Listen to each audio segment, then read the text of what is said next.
been a long time since Bioware has graced us with anything resembling their old selves. KOTOR, Mass Effect, Dragon Age, titles like these were one of a kind and delivered some of my favorite stories and characters in gaming ever. Usually when a style of gaming bubbles up and proves successful, other games spring up trying to replicate that same style. Their blend of action, character development, memorable cast, and choice-driven narrative really struck a chord with a wider gaming audience. Nobody else has truly stepped up to fill that void ever since. This is where developer Spiders enter the fray. They've been slowly working up to a title as ambitious as Greedfall. Games such as Technomancer showed promise and ingenuity despite the much smaller budget and some technical limitations. Greedfall is them at their finest, with a clear step up from their previous games and the best RPG I've played this year. Greedfall predominantly takes place on an island called New Serene, a 17th century inspired port town with many different factions at play.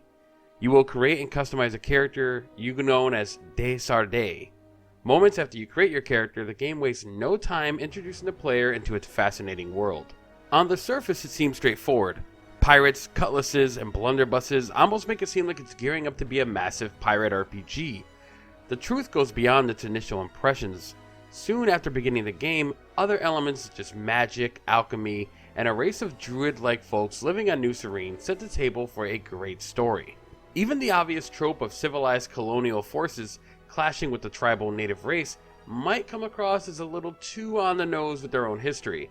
However, the actual game develops in interesting ways and moves beyond the cliches you'd expect from that setting. Spiders has elements that made the Bioware game so special in Greedfall, but they aren't afraid to go in their own direction and carve out their own unique identity.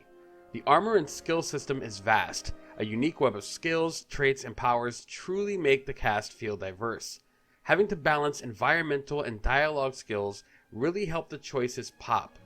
Each tree feels empowering when you start down them, and the RPG aspects are deep enough to make the choices you make impactful. Many RPGs and games as a whole fail to allow for true specialization, and Greedfall succeeds in letting players who invest in their playstyle all the way reap the benefits of committing to their choices. The armor and weapon system also separates it from the pack, ditching the played out gear score system and calling back to the good old days of character levels and straightforward stats actually benefits Greedfall tremendously. The game has layers of armor and insane customization, but it doesn't sacrifice a detailed and easy to read layout, and it's also very easy to play whether you're on a controller or a mouse and keyboard. The game also has some really unique sets, from standard pirate gear or more fantastical robes and staffs. You can even make yourself look like the guy from Brotherhood of the Wolf, and you know who I'm talking about. The game's look is completely unique, and it's one of Greedfall's best features. Now, complementing the deep customization is the aspect so many role-playing games fail at, and that's the companions.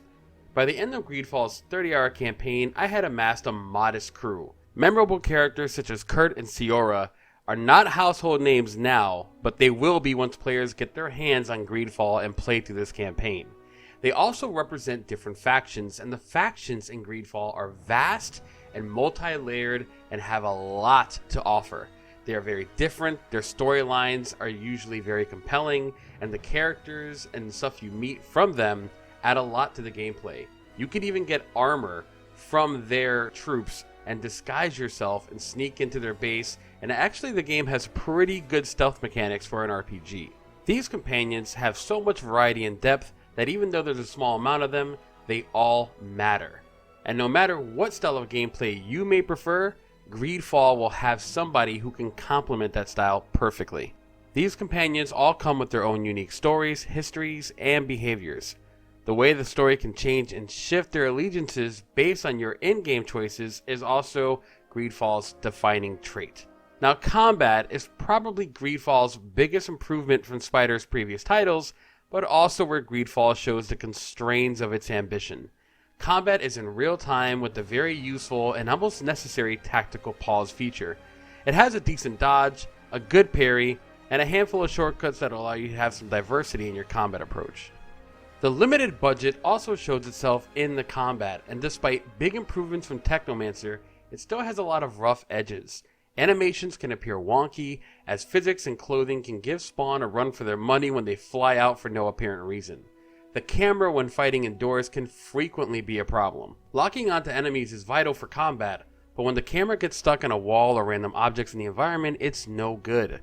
In most games, these problems are minor, but Greedfall is actually difficult at times. Oftentimes, a clean hit or two, or a gunshot to the chest, can get you killed outright. Now thankfully, the tactical pause comes in handy during the bigger battles, but these issues and some outright bad animations can frustrate more than elate. Those technical issues and some of those problems with combat are where most of my issues with Greedfall start and end. The game has some rough visuals, and some of its story threads don't always live up to their initial premise, but Greedfall more than makes up for it with confidence in its world, story, and various gameplay systems all interacting seamlessly together. Greedfall fills a void in character-driven RPGs, and delivers an experience worthy of comparison to some of the genre's best. I give Greedfall an 8.2. It is Spider's best game, and despite some of the limitations, I was so engrossed in its story, world, and gameplay systems that I was quickly overlooking some of the minor issues that do exist but didn't stop my enjoyment of Greedfall. I hope everyone enjoys this review. If you did, please like, comment, and subscribe.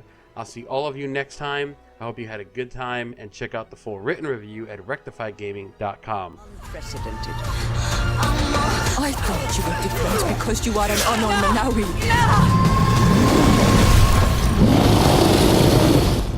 But your heart is the heart of a Naigze.